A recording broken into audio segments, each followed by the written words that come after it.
नमस्कार, मैं महेश चंद्र। आज हम अध्ययन करने वाले हैं रघुवंश महाकाव्य के द्वितीय सर्ग का सारांश, जो कि परीक्षा की दृष्टि से भी महत्वपूर्ण है। रघुवंश महाकाव्य द्वितीय सर्ग का सारांश। रघुवंश महाकाव्य महाकवि कालिदास जी द्वारा विरचित है। इसमें 19 सर्ग हैं। इसमें रघुवंश के राजाओं का वर्णन किया गया है। द्वितीय सर्ग का सारांश इस प्रकार है। इस सर्ग में राजा दिलीप की गौ भक्ति परायणता को प्रस्तुत किया गया है। आइए देखते हैं द्वितीय सर्ग का सार। राजा दिलीप पत्नी सुदक्षिणा सहित एकाग्र चित्त से नंदिनी की सेवा में संलग्न हो जाते हैं। कुछ समय व्यतीत होने पर नंदिनी राजा के भक्ति भाव की परीक्षा लेने को उद्यत होती है। रात में पर्णशाला के अंदर विश्राम कर लेने के बाद प्रातःकाल प्रजापालक राजा दिलीप ने वशिष्ठ जी की नवप्रसूता उस नंदिनी गाय को वन में चराने के लिए बंधन से खोल दिया।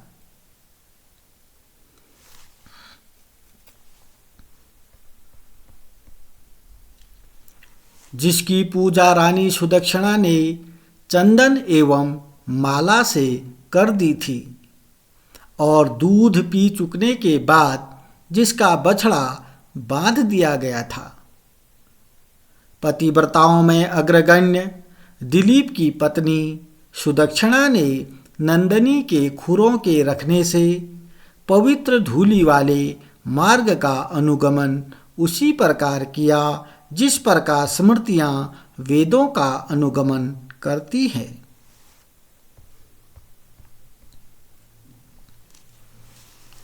दयालु राजा दिलीप सुदक्षिणा और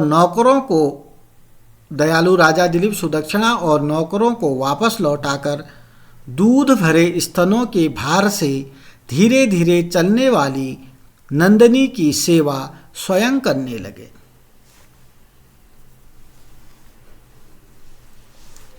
राजा नंदिनी के इच्छानुसार रुकने पर रुकते थे, बैठने पर बैठते थे, पानी पीने पर पानी पीते थे। इस प्रकार उन्होंने छाया के समान उस नंदिनी का अनुसरण किया।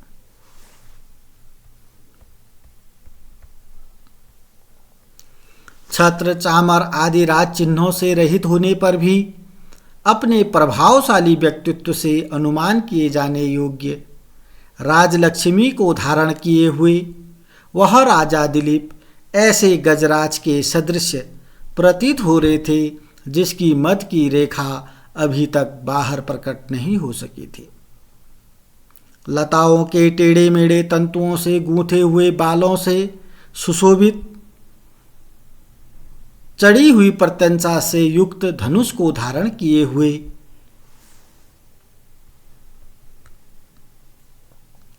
वह राजा दिलीप वशिष्ठ मुनि की होम द्रव्यों को प्रदान करने वाली गाय की रक्षा करने से वन में उत्पन्न होने वाले हिंसक जंतुओं को शिक्षा प्रदान करते हुए वन में घूम रहे थे। जिस राजा ने अपने समीपस्थ सभी सेवकों को हटा दिया था, फिर भी वरुण के समान प्रभावशाली राजा दिलीप के समीपस्थ वृक्षों ने उत्कट मद वाले पक्षियों के शब्दों द्वारा जय शब्द का उच्चारण किया। अर्थात उनकी जय जयकार की। वायु द्वारा संचालित छोटी छोटी कोमल लताओं ने अपने समीप में विद्यमान अग्नि के समान तेजस्वी पूजनी उस राजा दिलीप के ऊपर उसी प्रकार फूलों की वर्षा की जिस प्रकार नगरवासियों की कन्याएं किसी महापुरुष के स्वागत में मांगलिक धान के लावों को बरसाया करती हैं।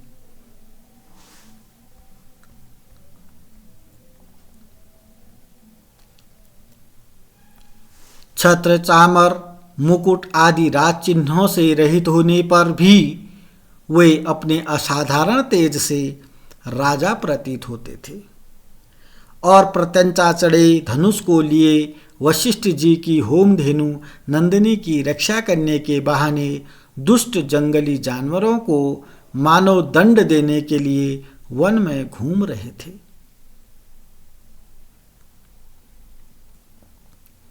बगल के वृक्षों ने मत वाले पक्षियों के शब्दों से उनका जयकार किया। लताओं ने उनके ऊपर फूल बिखेरे।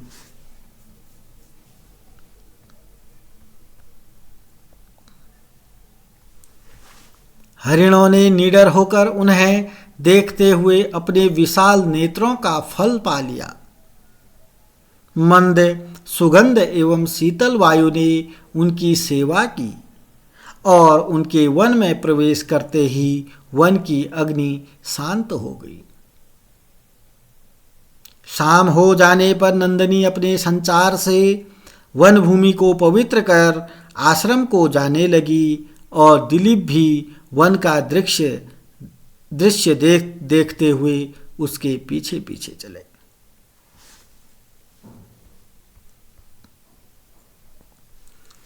आश्रम के पास पीछे राजा, मध्य में नंदिनी और आगे अगवानी करने आई हुई सुदक्षिणा। इस प्रकार सुदक्षिणा के बीच नंदिनी की शोभा दिन रात के मध्य में वर्तमान संध्या के समान हो गई। सुदक्षिणा ने नंदिनी की पुनः पूजा की। बछड़े के लिए उत्कंठित होते हुए भी उसने पूजा को स्वीकार किया, अतः वे दोनों बड़े प्रसन्न हुए।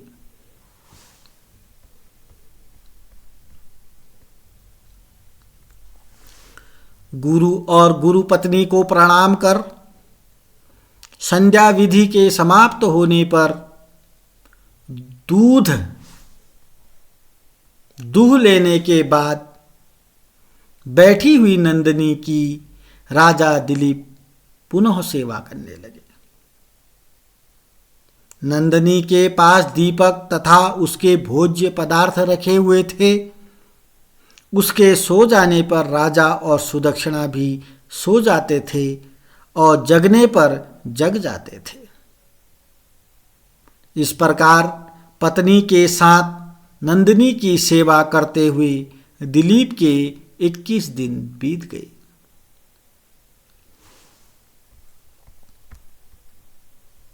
बाईसवें दिन जब राजा पर्वती दृश्य देखने लगे तो नंदिनी भी राजा की भक्ति को जानने के लिए हिमालय की कंदरा में घुस गई और शेर ने उस पर आक्रमण कर दिया। उसका करुण क्रंदन सुनकर अंदर जाने पर राजा ने देखा कि उसके ऊपर शेर बैठा है और नंदिनी कातर होकर उनकी ओर देख रही है।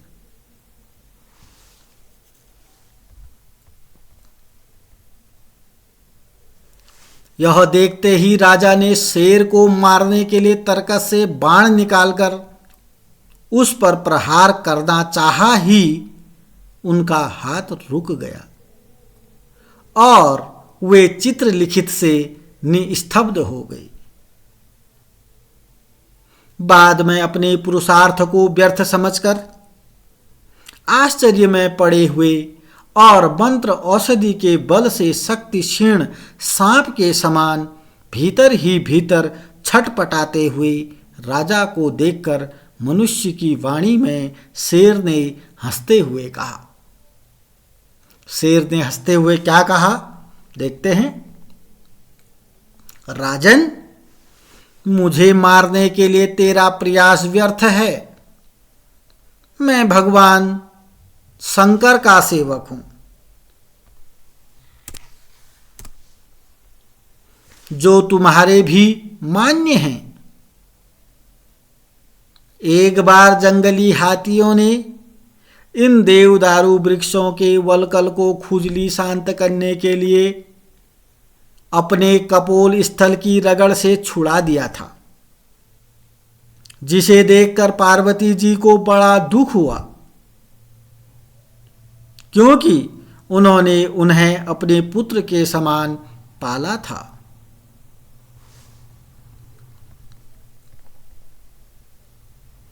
उसी समय से शिवजी ने मुझे उसकी रखवाली के लिए आदेश दिया कि जो जंतु तुम्हारे समीप आ जाए उसे खाकर तुम अपना शरीर निर्वाह करना। अतः मैं इसे खाऊंगा, तुम लज्जा छोड़कर जाओ। तुमने गुरु भक्ति का प्रदर्शन कर दिया। जो कार्य अशक्य है उसमें किसी का दोष नहीं। यह सुनकर राजा ने अपनी अपमान भावना को ढीला कर दिया और कहा, क्या कहा राजा ने? हे मृगेंद्र, शिवजी तो मेरे मान्य हैं ही, पर गुरु की यह गाय भी उपेक्षणीय नहीं है। इसका छोटा बछड़ा दूध पीने के लिए उत्सुक होगा, अतः आप मुझे खाकर अपनी क्षुधा की निवृत्ति कीजिए और इसे छोड़ दीजिए। यह सुनकर शेर ने मुस्कुराकर दिलीप से पुनः कहा। क्या कहा शेर ने दिलीप से? राजन, तुम मेरे विचार से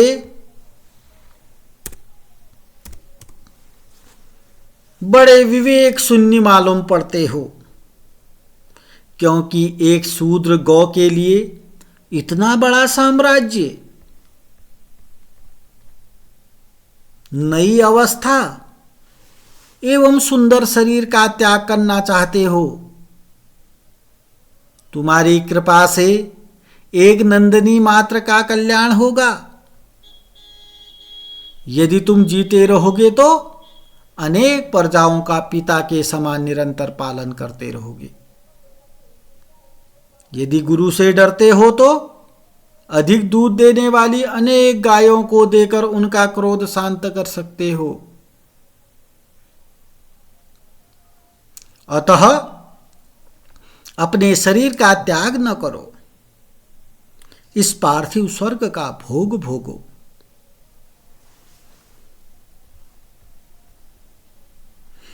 यह कहकर सिंह के मौन हो जाने पर राजा दिलीप ने कहा, मृगराज, नाश से रक्षा करना क्षत्रिय का प्रमुख कर्तव्य है।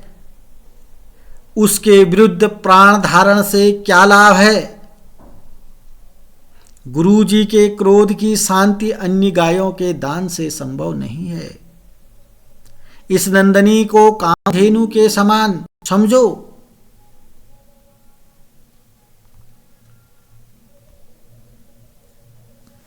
इस प्रकार तो तुम्हारा आक्रमण शिवजी के प्रताप से हुआ है। अतः मैं इस गौ के बदले मैं अपने शरीर को तुम्हें देकर इसकी रक्षा करना आवश्यक समझता हूं। इस प्रकार तुम्हारी भूख भी मिट जाएगी और गुरु जी का होम कार्य भी चलता रहेगा। आप स्वयं पराधीन हो, पराधीनों की बात जानते ही हो। रक्षणीय वस्तु को नष्ट कर सेवक स्वयं कुछ भी आघात न पाकर स्वामी के सामने संकोच के मारे जा नहीं सकता। मुझ पर दया करो, मुझे प्राण का मोह नहीं है, क्योंकि मेरे जैसे यशस्वी व्यक्ति को इस अवश्य विनाशशील शरीर पर आस्था नहीं रहती।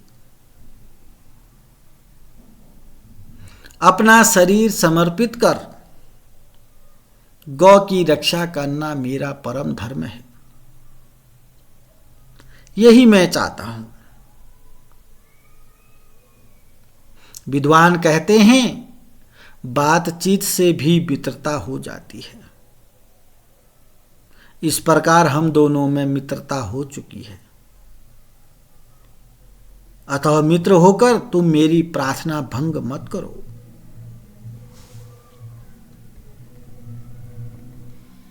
यह सुन शेर को स्वीकार कर लेने के बाद राजा का बाहु स्तंभ स्थिर हो गया।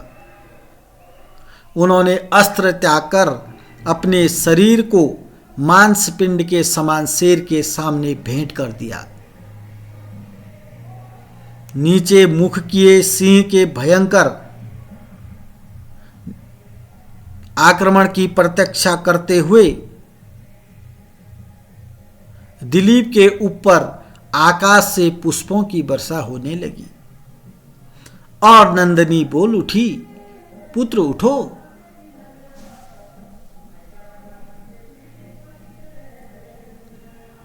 नंदिनी के इस अमृतमय वचन को सुनकर उठने पर राजा ने केवल दयालु माता के समान नंदिनी को देखा, परंतु शेर को नहीं देखा। इससे उनको बड़ा आश्चर्य हुआ। तब विस्मयापन्न राजा से नंदिनी ने कहा,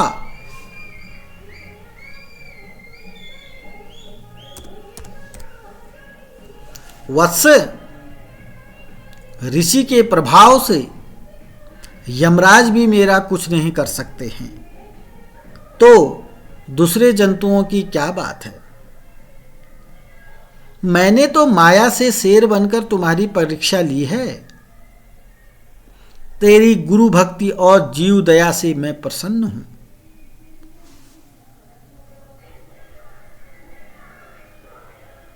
वर मांगो, क्या चाहते हो।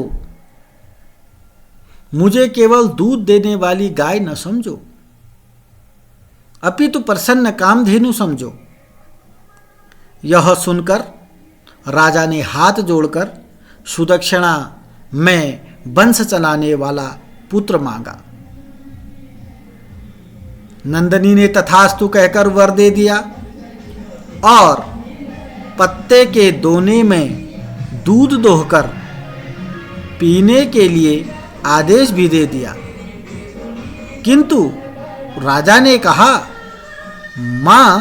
मां बछड़े के पीने और गुरु के होम के बाद मैं दूध पीऊंगा।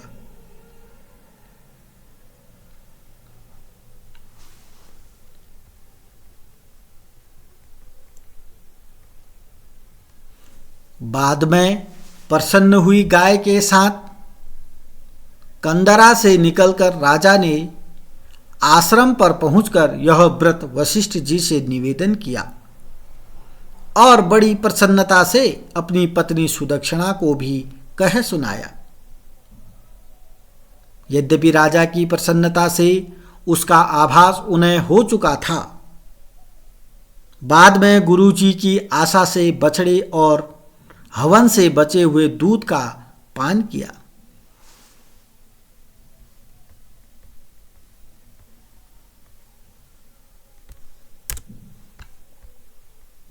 दूसरे दिन गौव्रत की पारणा के बाद गुरु से आशीर्वाद और गुरु पत्नी तथा वत्स सहित नंदिनी की प्रदक्षिणा करके उन्होंने सुदक्षिणा के साथ रथ से अपनी राजधानी को प्रस्थान किया। अयोध्या पहुंचने पर प्रजाओं ने बड़ी उत्कंठा से उनका स्वागत किया। बाद में मंत्रियों से राज्यभार लेकर वे धर्मपूर्वक प्रजा पालन करने लगे।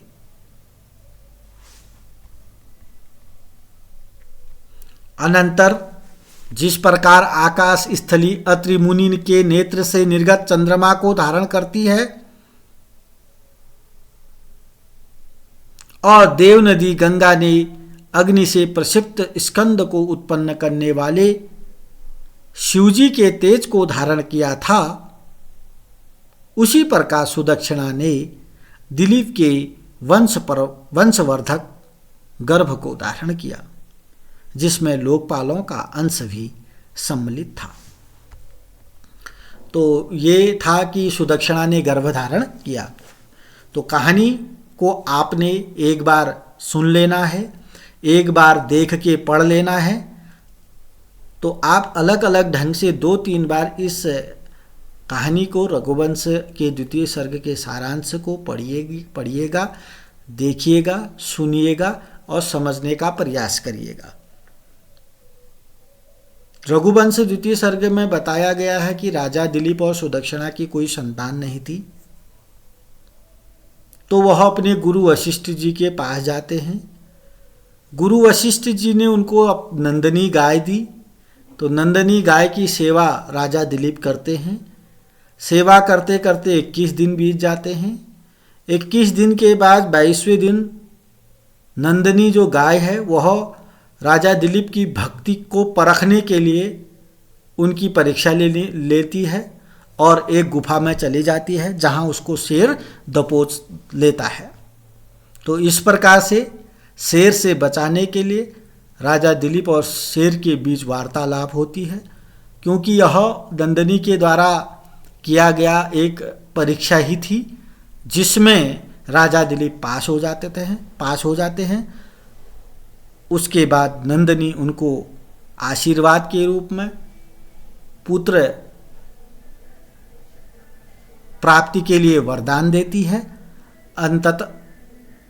अनंतर सुदक्षिणा जो उनकी धर्मपत्नी है वह गर्भ धारण कर लेती है।